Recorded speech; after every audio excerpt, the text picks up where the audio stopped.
The evening sun draped a golden haze over the hills of West Texas. Jack Rourke stood at the edge of the paddock, his weathered hat clutched in his hand, the dust swirling slowly around his boots. In front of him, a herd of horses moved lazily through the dry dirt, their coats glowing under the fading light. He'd watched sunsets like this for nearly 7 decades, but tonight felt different. Final. The kind of silence that settles in when something sacred is about to be lost. These weren't just horses.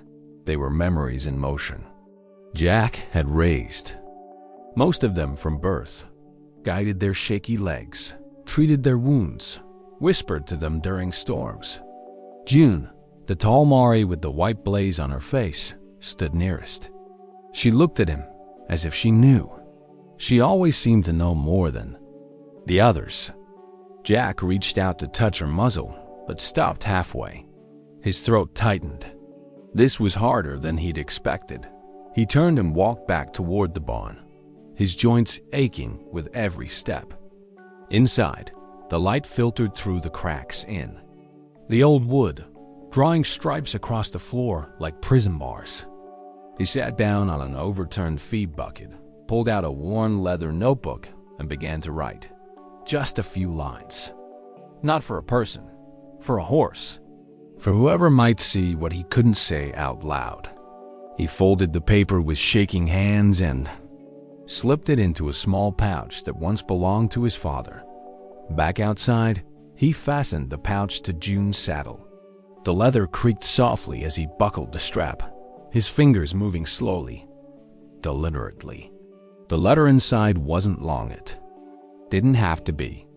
Just enough to carry a question, a hope, maybe even a final act of faith. June shifted her weight and looked at him again. Jack gave her a nod, then turned away before his resolve cracked. Across the paddock, Sheriff Boyd Ellison's truck kicked up dust as it pulled in. Jack didn't turn to look. He already knew why Boyd had come. The auction was at sunrise.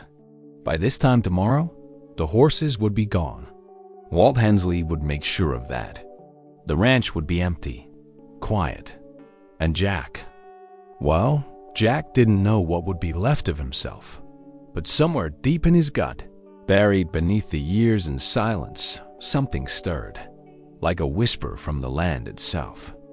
And in just 3 days, the thunder behind that whisper would arrive on 400 hooves.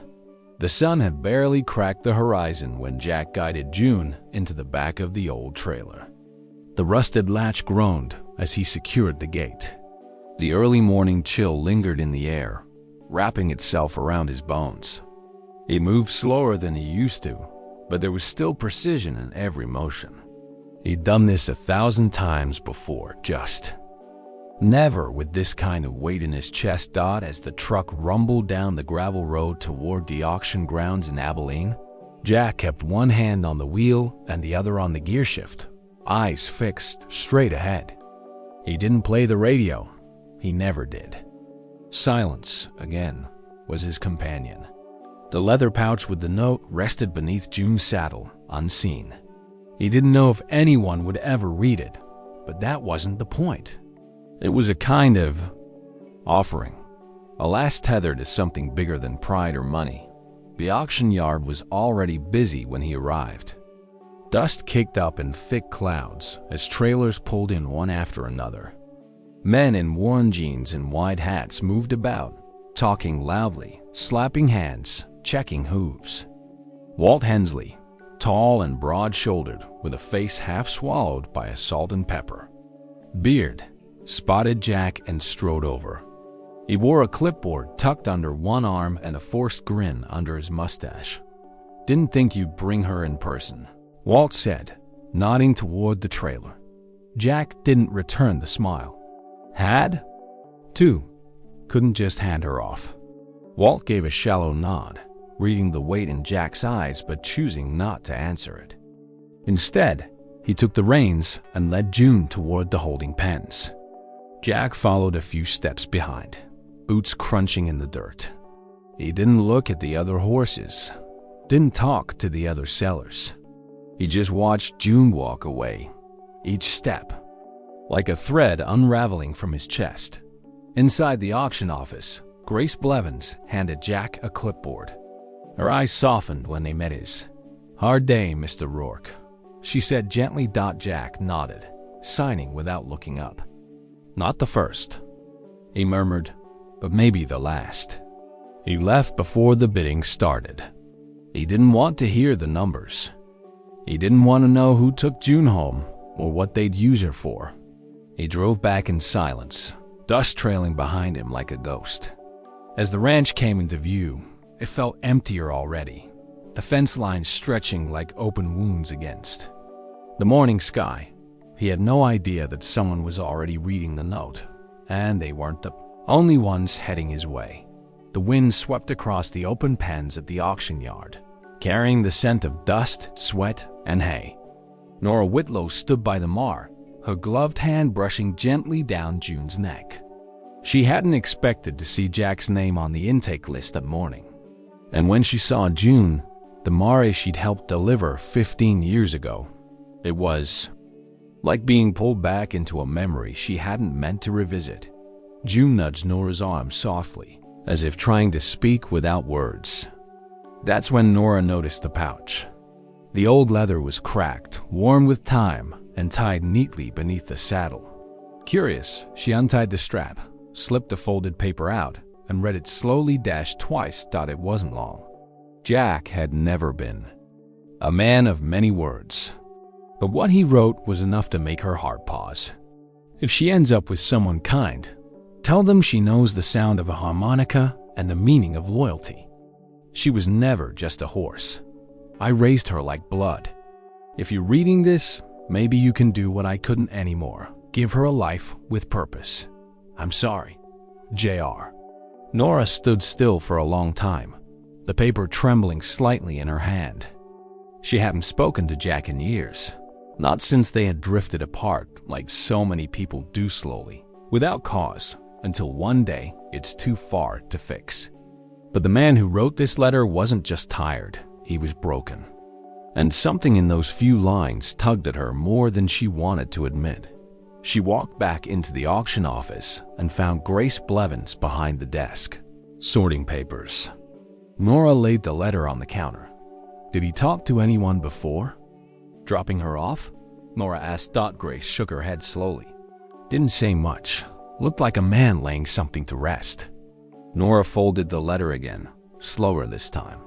There was something else in it. Between the lines, a quiet plea. Not just to care for June, but to see something bigger. She looked out across the holding pens, where dozens of horses shifted anxiously in the morning light. She thought about driving out to Jack's ranch. Thought about what she'd even say if she did, but she didn't move. Not yet, not until the Geo. Call came that night from the sheriff's office, with a report so strange it made her blood run cold. The call came just after midnight. Nora Whitlow was sitting in her kitchen, a cup of coffee gone cold between her hands, when her phone lit up. She didn't recognize the number at first, but when she answered and heard Sheriff Boyd Ellison's low, steady voice, her heart tightened. Nora. I wouldn't bother you this late if it weren't something strange, he said. You might want to come out to the Rourke place? She didn't ask questions. 20 minutes later, headlights cut through the darkness along the gravel road, leading to Jack's ranch. The air felt heavier than usual, like the land itself was holding its breath. As she pulled up near the front gate, her eyes widened. They were everywhere. Dozens. No. Hundreds of horses stood silently across the property. Some grazed. Others simply stared into the night, as if waiting for something. The open pastures, usually quiet and barren this time of year, now pulsed with life. The sound of hooves shifting in the soil was like distant thunder rolling across the earth. Sheriff Ellison stood near the fence line, arms crossed, face unreadable. They came out of nowhere, he said as she stepped out of her truck. One of my deputies spotted them around 11. No trailers, no tracks, not a single broken fence. They're just ... here. Nora's breath caught. This many horses? No one noticed them traveling? Allison shook his head. You ever seen anything like it? She didn't answer right away. Her eyes scanned the crowd, and then there she was. June, standing near the barn, calm and still. The leather pouch was gone. Nora felt something unspoken pass between them, something that had no words, as if June had led them here, as if this wasn't random at all. She took a few cautious steps toward the mare, brushing her hand once again along that familiar white blaze. June didn't flinch. Instead, she turned her head toward the hills toward the north pasture Jack hadn't used in years. What is this? Nora whispered, more to herself than anyone else. Allison exhaled slowly. I don't know, but I think we better ask Jack before the sun comes up. Nora looked toward the ranch house, dark and quiet in the distance. A lump formed in her throat. She hadn't stood this close to that porch in nearly 20 years.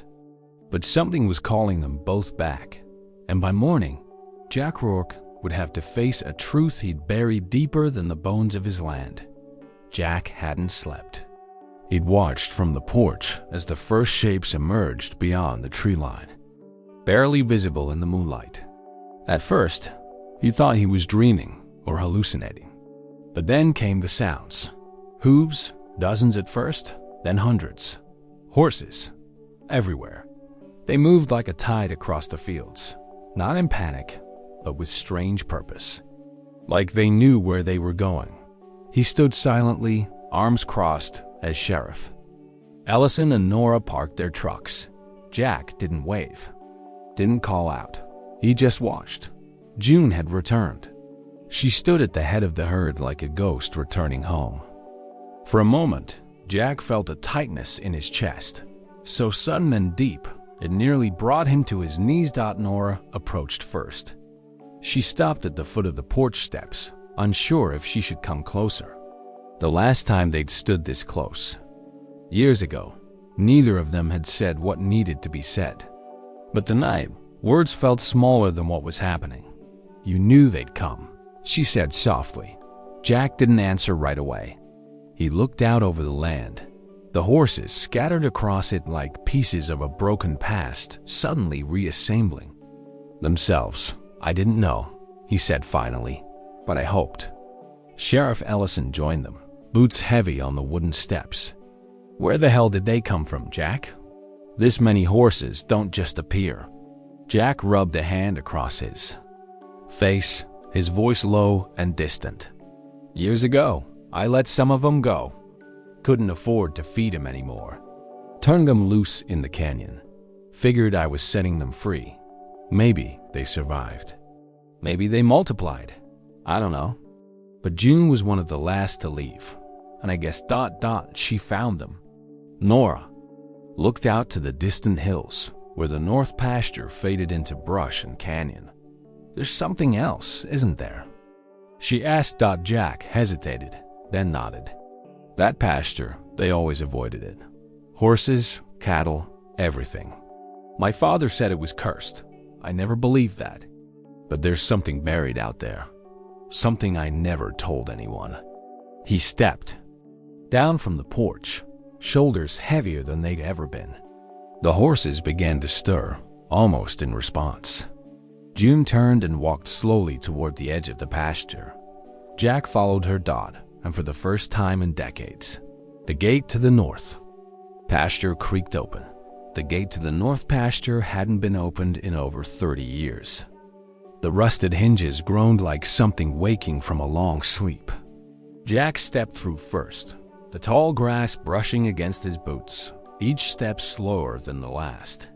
Nora followed closely behind, her eyes moving across the field with the caution of someone entering sacred ground. Behind them, Sheriff Ellison stayed quiet, hand resting on his belt, eyes sharp. June walked ahead, steady and calm, guiding the way as if she'd done it 100 times. The other horses kept their distance, staying just beyond the fence, as if even they knew this place held a different kind of silence. About 50 yards in, the land dipped slightly, forming a shallow basin. Jack stopped there, his breath caught. The soil here looked different, darker, disturbed.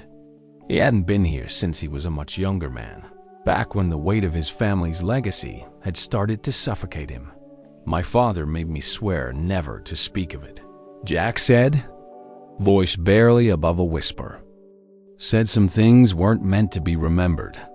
Nora glanced at him. What happened here, Jack? He swallowed hard, hands clenched into fists at his sides.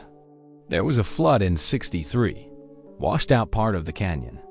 We found bones, not just animals.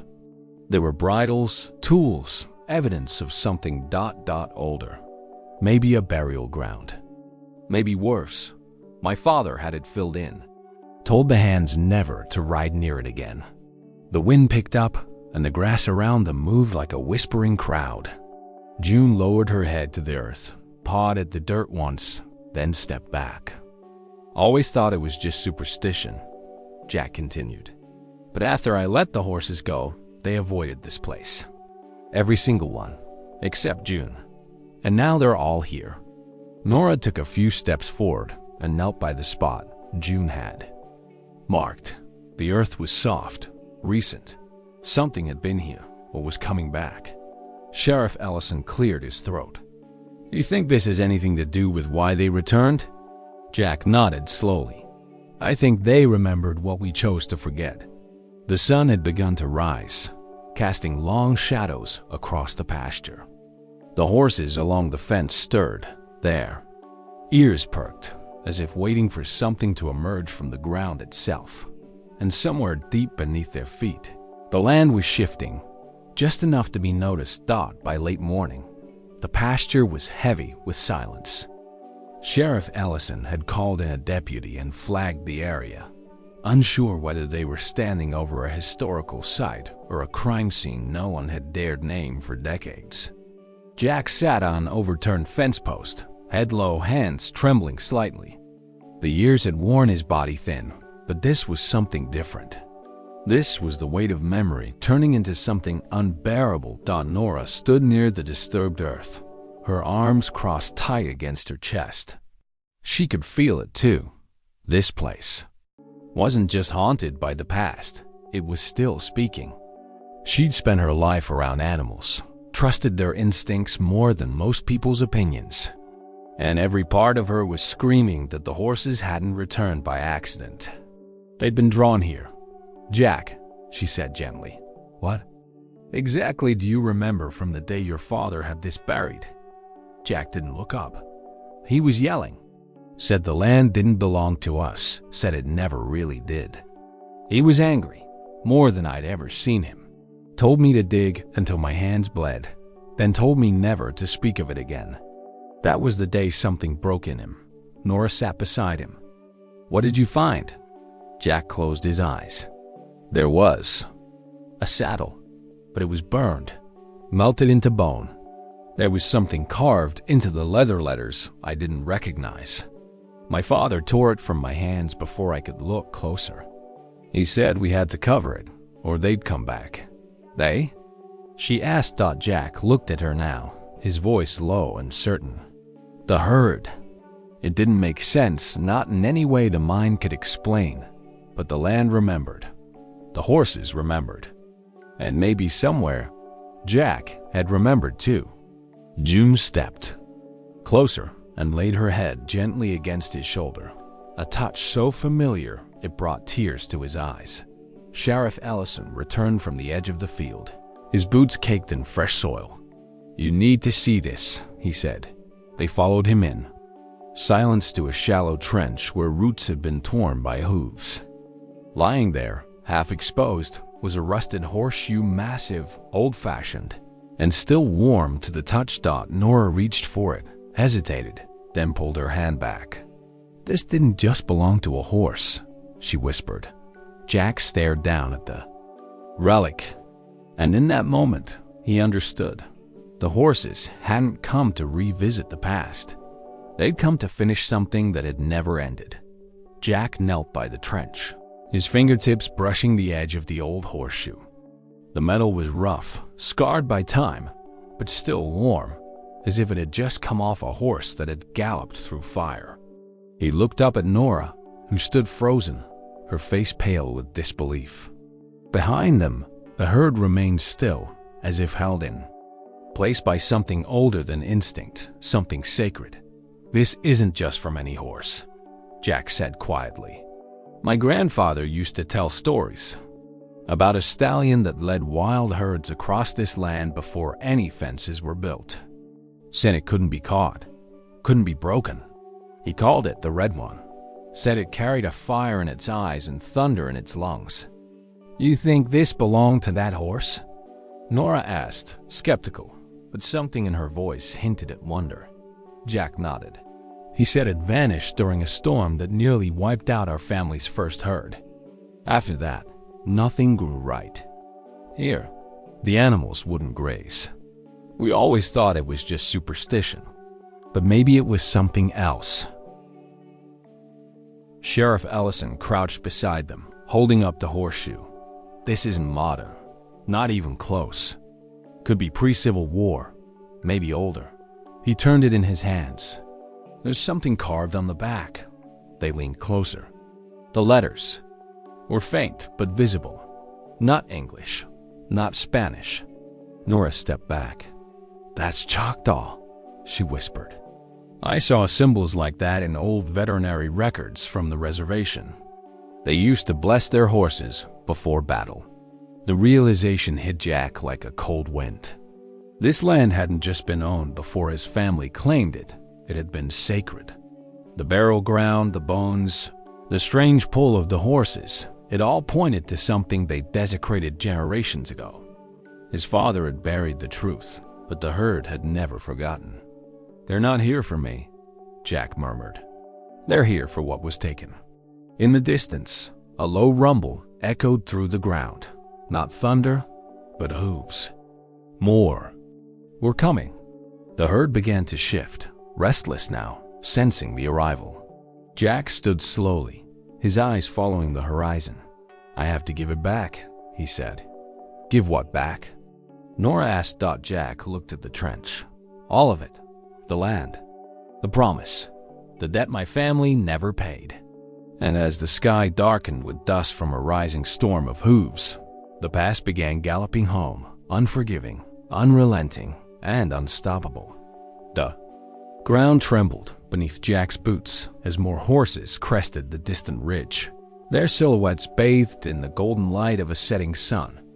Hundreds of them wild, dust-covered, proud, galloping with purpose. The herd on Jack's property stirred, parting slowly as if making way for something larger, older. June remained still by his side, her breath calm, her eyes fixed ahead. Jack turned toward Nora and Sheriff Ellison, his voice steady, even as his heart pounded like a war drum. "It's not just a memory anymore," he said. "It's alive, and it's coming for closure." "What exactly are you going to do?" Ellison asked, watching the dust storm roll closer. Jack didn't answer with words. He stepped into the pasture, unlatched the gate to the burial site, and walked straight to the disturbed earth. He removed his hat, dropped to his knees, and began digging with his bare hands. Dirt flew behind him in frantic handfuls. Every motion tore open more than just soil. It unearthed a legacy of silence. He didn't stop until he found it, the charred remains of a bridle. Beneath it, a wooden talisman, cracked but still intact, wrapped in leather cords. Symbols were carved into its surface, the same Choctaw marks that had been found on the horseshoe. Jack held it in his trembling hands, tears now mixing with the dust on his face. "This wasn't ours to begin with," he whispered, "and we tried to bury what never belonged to us." The wind howled across the pasture, kicking up waves of grass and dust. The returning herd reached the gate but did not enter. They waited, watching. Among them, a single red stallion stood. Out tall, lean, and wild-eyed, with a coat that shimmered like embers in the fading light. Its gaze locked with Jack's, and the weight of generations passed between them without a sound. Jack stood slowly, lifted the talisman, and walked toward the gate. The horses parted once more, creating a path that led directly to the red stallion. Jack extended the token, then laid it gently on the ground before him. The stallion stepped forward and bowed its head, touching the object with its muzzle. Then, silence. The herd turned slowly at first, then in a wave of graceful movement. They began to leave one by one, in a slow, powerful procession back into the hills, led by the red stallion. Not one looked back, except June. She lingered, eyes on Jack, as if asking a final question. The next morning arrived quiet and golden. The storm of hooves was gone, and the air smelled of earth, freshly turned and somehow cleansed.